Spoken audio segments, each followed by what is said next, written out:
Let's do a test. Ready? Yeah. We're going. I'm already going? Yeah. I can edit. Okay.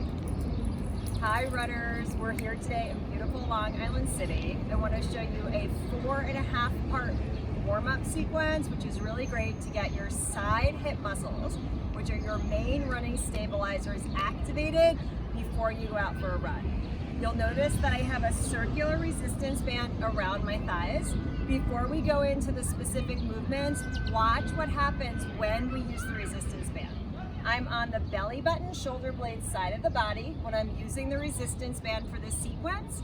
And when I take a step to my left, I want to make sure my right foot is spiked down to the ground through my big and little toe mount, my inner and outer heel, and I don't roll in. See how I rolled in there? We want to make sure that this outer hip stays stable, so I'm pushing into the band. And that's going to be the key action to remember in this entire sequence to get these running hips nice and strong.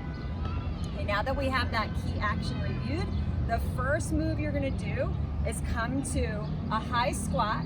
So you take a deep exhale, zipper your pubic bone and navel together as you flex your hips, you flex your knees, the weight is in your heels, and then we're going to step to the left. Notice how I'm keeping tension on that band. Snap the legs together, step to the left, snap the legs together, and then I'll go back and do it to my right.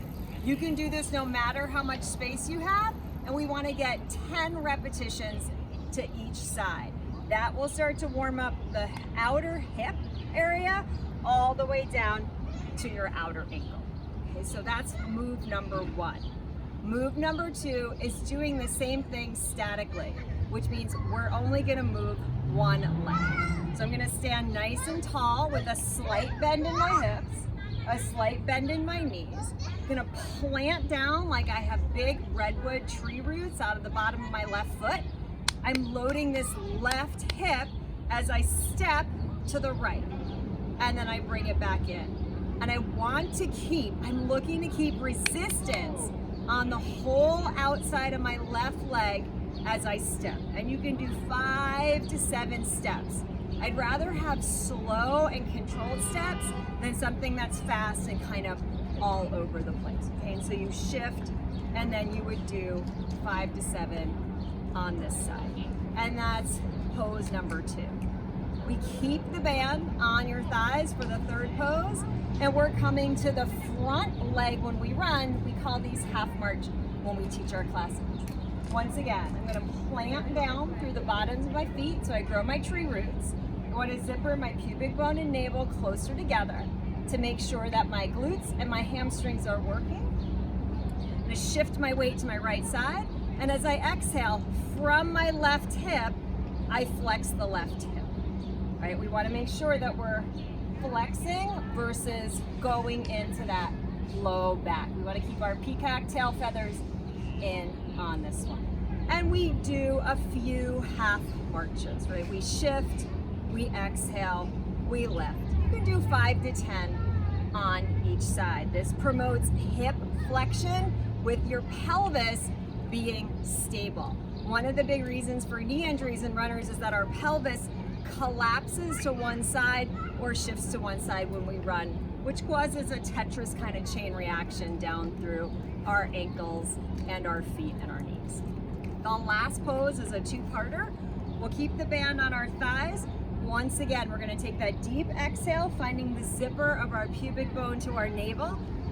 Okay, we come to that squat. I'm going to look forward like I have 4 boxes of running shoes stacked on top of me, and I want to climb over those running shoes as I walk into plank.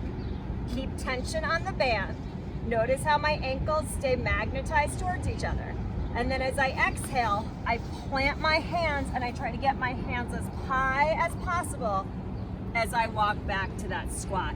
So I'm keeping tension on this band the whole time as I walk into my plank, hips nice and high versus here. There's your plank, and then you exhale and you walk back. And I would do 5 to 7 of those. And that's a really nice warm up, which hits the main running hip stabilizer called your gluteus medius and connects it up to your brain and down to your feet. Use a resistance band that gives you feedback but doesn't fight you the whole time. Give it a try. Let me know if you have questions. Thanks everyone. Bye.